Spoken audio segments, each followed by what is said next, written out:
फूल, खुशबू, हवाएं। जी हाँ, कितना प्यारा शब्द है जो इन शब्दों के बिना किसी शायर की शायरी ही पूरी नहीं होती, ना ही कविता। आसमान के साथ खुशबू, हवाओं के साथ फूलों का जिक्र होता था, पर आज की परिस्थितियों में काफी बदलाव सा आ गया है। जैसे ये शब्द हमारे बीच से गुम हो गए हैं, या इनकी हाजिरी हमारे बीच नहीं है, या फिर हमारे पास इतना ही समय नहीं है कि इनको एक पल निहार कर इनके सुंदर महक को फूलों के साथ निहारें, खुशबू का आनंद लें और हवाओं के साथ मस्ती में झूमें। शायद तन्हा तो आज का इंसान होता जा रहा है, इनकी गैर मौजूदगी में किसी और दुनिया में खोता जा रहा है, ना कि इनकी महक आज की जुबां पर आती है, और ना ही वो कशिश हवाओं में नजर आती है। हमारे बीच इनके मायने बदल गए हैं। जी हाँ, आज हम इतने व्यस्त हो गए हैं कि प्रकृति का साथ हम पर हावी होता जा रहा है, बल्कि इनकी सुंदरता तो अनोखी, फिर नजर ही क्यों इनका दीदार नहीं करती, वास्तविक सुंदरता को क्यों स्वीकार नहीं करती।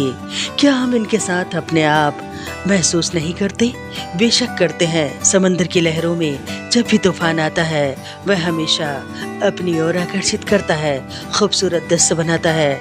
नदियाँ भी कलकल करते हुए कानों में रस खोलती हैं, पहाड़ भी खूबसूरत नज़ारों के साथ नजर आता है, पंछी भी अपनी कतार में उड़ते हुए मन को मोह लेते हैं, काली घटा भी किसी एहसास से कम नहीं। सुबह की रंगीनियाँ, शाम की नज़दीकियाँ भी हसीन लगती हैं, रात की रोशनाई किसे नहीं भाती, जब नींद की आगोश में इंसान खुद को डुबो देता है। जी हाँ, यही जीवन का सत्य है, और ये सत्य बड़ा ही आनंददायक होता है। जी हाँ, जहाँ रस है वहाँ राग भी है, जहाँ रास है वहाँ वियोग भी है। प्रकृति की सुंदरता अपने आप में अनूठी है, पर प्राकृतिक सौंदर्य का रूप सबके दिलों में नई उमंग जगाता है। सुबह हो या सांझ, सौंदर्य में इन रूपों को निहारता माधुर्य एहसास है।